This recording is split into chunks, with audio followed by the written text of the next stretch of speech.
Si Luncai dan Labunya. Di sebuah kampung yang aman dan damai, hiduplah seorang lelaki bernama si Luncai. Dia terkenal sebagai seorang yang cerdik, tetapi sering dipandang rendah oleh penduduk kampung karena penampilannya yang sederhana. Suatu hari, raja di negeri itu mendengar tentang si Luncai dan ingin mengujinya. Raja ingin tahu sama ada si Luncai benar-benar bijak atau hanya seorang pemalas yang banyak berangan-angan. Maka, raja pun memerintahkan pengawal istana menangkap si Luncai dan membawanya ke istana. Si Luncai, aku ingin mengujimu. Jika kau gagal, kau akan dihukum, kata raja dengan suara lantang. Si Luncai hanya tersenyum dan bertanya, apa ujian tuanku? Raja pun memberikan 3 biji labu dan berkata, aku mahu kau menjadikan labu ini sebagai emas dalam masa 3 hari. Jika tidak, kau akan dihumban ke dalam sungai. Si Luncai mengangguk,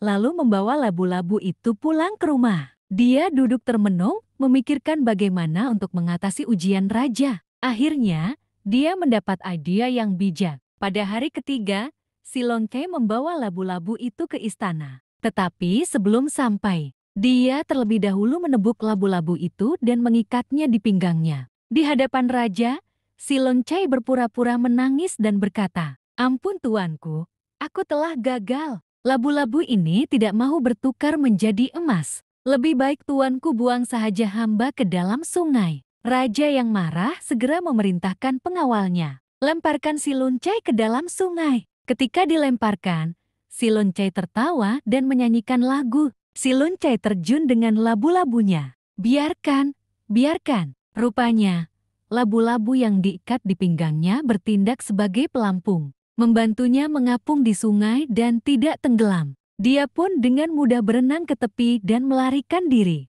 Raja dan pengawalnya hanya mampu terdiam. Mereka akhirnya menyadari bahwa si Luncai bukanlah orang bodoh, tetapi seorang yang sangat cerdik. Sejak hari itu, kisah kebijaksanaan si Luncai terus diceritakan dari satu generasi ke satu generasi. Pengajaran, jangan mudah memandang rendah orang lain.